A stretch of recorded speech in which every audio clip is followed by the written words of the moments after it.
এই চ্যানেলের কোনো ভিডিও কোনো তথ্যকে সম্পূর্ণ সঠিক বলে দাবি করে না। ভিডিওতে দেখানো সমস্ত তথ্য বিভিন্ন পৌরাণিক গ্রন্থ ও ইন্টারনেট থেকে গৃহীত, যা মানুষের শিক্ষার জন্য তৈরি করা হয়েছে। এখানে ব্যবহৃত কপিরাইটযুক্ত উপাদান ন্যায্য ব্যবহারের নীতিমালার অধীনে ব্যবহৃত হয়েছে। মৃত্যু একটা ছোট শব্দ, কিন্তু এই একটা কথাতেই শেষ হয়ে যায় একটি অধ্যায়।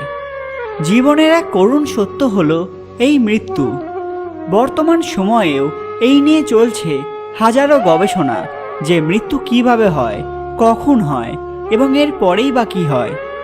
কিন্তু একটা জিনিস কি কখনো ভেবে দেখেছেন যে কার আগে মৃত্যু হয়?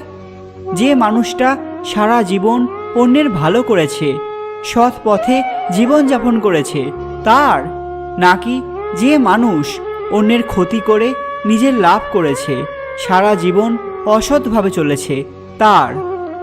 এরকমই বেশ কিছু অজানা প্রশ্ন জড়িয়ে রয়েছে মৃত্যুকে ঘিরে।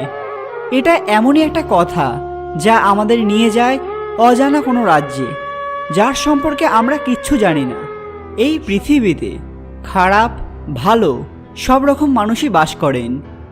এমন অনেক মানুষ আছেন যারা খারাপ কাজ করতে একটুও দ্বিধাবোধ করেন না। আবার অন্যদিকে এমন মানুষও আছেন যারা খারাপ কাজ করতে ভয় পান। কিন্তু সবশেষে দেখা যায় যারা অনায়াসে খারাপ কাজগুলি করেন তাদের জীবনে কোনো সংকট নেই। এদিকে ভালো মানুষের জীবনে যত সমস্যা। তবে মৃত্যুর ক্ষেত্রেও কি এই একই ঘটে থাকে? অর্থাৎ ভালো এবং খারাপ মানুষের মধ্যে কার মৃত্যু আগে হয়? প্রশ্নটা শুনতে আজব লাগলেও এর উত্তর কিন্তু অনেকেই জানতে চান। কোনো ব্যক্তির শরীরের মৃত্যু হলেও তার আত্মপরিচয় বা চেতনার অস্তিত্ব থেকেই যায়। যে ব্যক্তিরা সদাচারী হন, সর্বদা ঈশ্বরকে প্রেম করেন, তারা চান আগের জন্মের সমস্ত পাপ যেন তাড়াতাড়ি শেষ হয়ে যায়, সমস্ত পাপ থেকে মুক্তি পেয়ে শান্তি প্রাপ্তি হয়। কিন্তু একটা জিনিস ভুললে চলবে না, কর্মফল কিন্তু সবাইকেই ভুগতে হয়। এমনকি দেবতারাও তাদের কৃতকর্মের শাস্তি ভোগ করেছেন। এমনটাই দেখা যায় হিন্দু পৌরাণিক তথ্যগুলিতে। পৃথিবীতে জন্মানোর পরে মানুষ জন্ম ও মৃত্যুর চক্রব্যূহে আটকা পড়ে। আবার সচরাচর দেখা যায় অনেক ভালো মানুষ খুব তাড়াতাড়ি পরলোক গমন করেছেন। আবার অনেক মানুষ বহুদিন যাবৎ বিভিন্ন কষ্টের মধ্যে দিয়ে জীবিত রয়েছেন।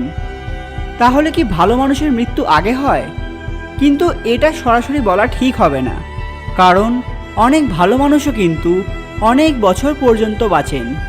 তার মানে এই নয় যে তারা অন্যায় করেছেন। ফলে ভালো ও খারাপ এর মধ্যে কার মৃত্যু আগে হবে সেটা সহজে বলা কিন্তু বেশ কঠিন।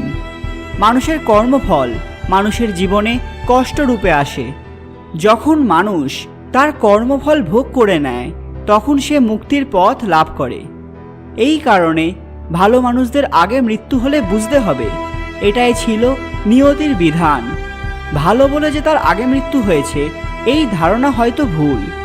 নিজের পুণ্যের কারণে তারা হয়তো আগেই মুক্তি পেয়েছেন, এটা ভাবাও হয়তো ঠিক না। তবে শ্রীমদ্ ভাগবত অনুসারে ভালো এবং খারাপ প্রত্যেক মানুষকে কিন্তু তার কর্মফল ভোগ করতে হয়, সেটা ভালো দিকই হোক বা খারাপ দিকই হোক। এই সম্পর্কে আপনার মতামত কি সেটা আমাদের কমেন্টে জানান। আজকের ভিডিওটি ছিল ভালো এবং খারাপ মানুষের মধ্যে কার মৃত্যু আগে হয় এই সম্পর্কে। ভিডিওটি ভালো লেগে থাকলে লাইক, কমেন্ট এবং শেয়ার করতে ভুলবেন না। আপনারা কোন পৌরাণিক তথ্য সম্পর্কে জানতে চান সেটাও আমাদের জানাতে ভুলবেন না। ধন্যবাদ।